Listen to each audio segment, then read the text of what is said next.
সমান্তর ধারা arithmetic series. এই পর্বে আমরা সমান্তর ধারা কিভাবে নির্ণয় করতে হয় তা নিয়ে আলোচনা করব। সমান্তর ধারা কোনো ধারার যে কোনো পদ ও তার পূর্ববর্তী পদের পার্থক্য সবসময় সমান হলে সেই ধারাটিকে সমান্তর ধারা বলে। এখন কিছু উদাহরণের মাধ্যমে সমান্তর ধারার সংজ্ঞা বোঝার চেষ্টা করি। প্রথমেই একটি ফুটবলের পিরামিড কল্পনা করি, যেখানে প্রথম সারিতে ফুটবল আছে একটি, দ্বিতীয় সারিতে ফুটবল আছে দুইটি এবং তৃতীয় সারিতে ফুটবল আছে তিনটি। এখন এই ফুটবলের পিরামিডকে যদি ধারার মতো সাজিয়ে লিখি, আমরা জানি ধারার প্রতিটি রাশিকে পদ বলে।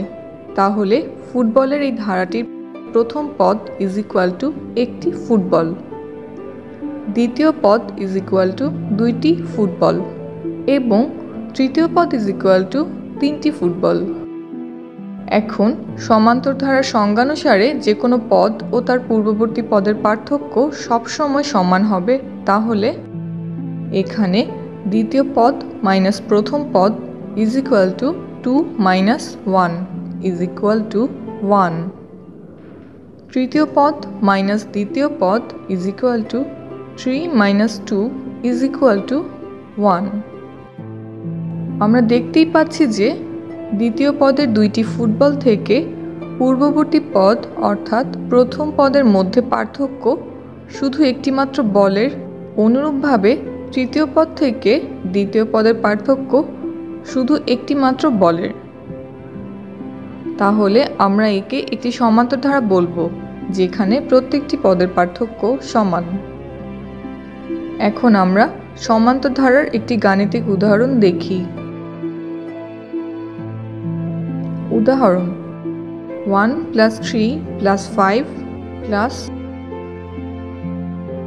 একটি সমান্তর ধারা। এই ধারাটির প্রথম পদ ইজ ইকুয়াল টু 1, দ্বিতীয় পদ ইজ ইকুয়াল টু 3, তৃতীয় পদ ইজ ইকুয়াল টু 5 ইত্যাদি। ধারাটি তখনই সমান্তর ধারা হবে যখন এর একটি পদ এবং এর পূর্ববর্তী পদের পার্থক্য সমান হবে। তাহলে দ্বিতীয় পদ মাইনাস প্রথম পদ is equal to 3 minus 1 is equal to 2, তৃতীয় পদ মাইনাস দ্বিতীয় পদ is equal to 5 minus 3 is equal to 2। সুতরাং ধারাটি একটি সমান্তর ধারা। এই ধারায় প্রাপ্ত দুইটি পদের বিয়োগফলকে সাধারণ অন্তর বলা হয়। উল্লেখিত এখানে ধারাটির সাধারণ অন্তর 2। সমান্তর ধারায় সাধারণত প্রথম পদকে a দ্বারা এবং সাধারণ অন্তরকে d দ্বারা প্রকাশ করা হয়। তাহলে সংজ্ঞানুসারে প্রথম পদ a ইজ ইকুয়াল টু 1 এবং সাধারণ অন্তর d ইজ ইকুয়াল টু 2।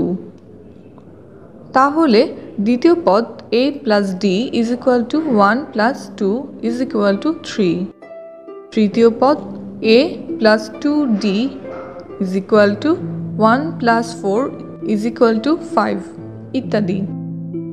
সুতরাং ধারাটি হবে a plus d plus a plus 2d plus dot dot dot, বা 1 plus 3 plus 5 plus dot dot dot. সমান্তর ধারা সাধারণত দুই প্রকার, যথা সসীম বা শান্ত ধারা। যে সমস্ত সমান্তর ধারার পদ সংখ্যা নির্দিষ্ট সে সমস্ত সমান্তর ধারাকে সসীম বা শান্ত ধারা বলে। যেমন 1 + 3 + 5 + 7 + 9 + 11 এই ধারাটিকে সসীম বা শান্ত ধারা বলে, কারণ এই ধারাটিতে পদ সংখ্যা নির্দিষ্ট। অসীম বা অনন্ত ধারা যে সমস্ত সমান্তর ধারার পদ সংখ্যা নির্দিষ্ট না, সে সমস্ত সমান্তর ধারাকে অসীম বা অনন্ত ধারা বলে। যেমন 1 + 4 + 7 + 10 + ডট ডট ডট একটি অসীম ধারা, কারণ এই ধারাটিতে পদ সংখ্যা অনির্দিষ্ট।